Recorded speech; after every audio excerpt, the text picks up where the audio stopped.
Msanii wa muziki kutoka WCB Wasafi D-Voice ameonyesha mafanikio yake mengine kwa kununua gari aina ya Mercedes Benz. Kupitia page yake Instagram ameshare picha tofauti akiwa amesimama nje ya gari, akiwa ndani ya gari na kuandika more blessing more toy, most expensive single car to the world. Yani kwamba baraka nyingi, magari mengi, most expensive single car.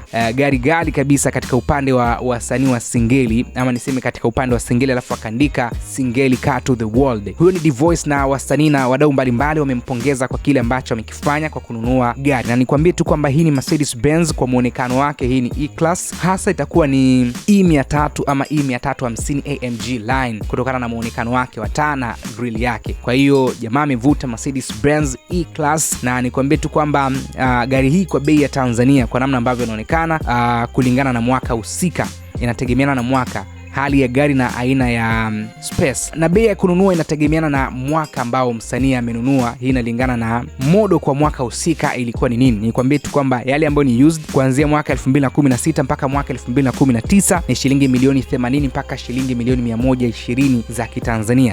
Hilo ni used, lakini ukija kwa upande wa mpya kidogo, la mwaka 2020 mpaka mwaka 2023 ni shilingi milioni 120 mpaka milioni 180. Sasa mpya kabisa hii unaweza kuipata kwa shilingi milioni 200, inalingana na toleo, zaidi ya shilingi milioni 200, na hii inalingana na toleo. Kwa hiyo kutokana na toleo fulani itakuwa ni milioni 200 au milioni 200. Na kifupi, hii sio gari ya bei ndogo, ni luxury car kabisa, nzuri kabisa, na haya ni mafanikio mengine kwa D-Voice. Bana, tunavyosema muziki una hela, basi vitendo vionekane. Ni kama hivi ambavyo D-Voice ameonyesha, lakini pia hii ni chachu kwa wale wenye vipaji. Wanaona kabisa kuna namna wenzetu wanapiga hatua kwenye kile ambacho tunakifanya, ama ni ndoto yetu kwenda kukifanya. Lakini pia hii inaendelea kuonyesha thamani ya msanii na muziki ambao anaufanya. D-Voice amekuwa ni miongoni mwa wale wasanii ambao wamefikisha streams milioni 100 Boomplay, wasanii wachache wazidi hata 20 East Africa, lakini pia amekuwa na namba tofauti. Kwa hiyo ana deserve kupata usafiri kama huu au kuwa na mafanikio zaidi ya haya. So big shout out kwa D-Voice kwa kile ambacho amekifanikisha. Kununua gari kama hii si mchezo, ni kitu kizuri kweli kweli. Wewe maoni yako ni yapi? Aweke kwenye uwanja wa comment. Usisahau kusubscribe, bonyeza alama ya kengele uwe wa kwanza kupata taarifa zetu mbalimbali. Mimi ni Sadi TZ,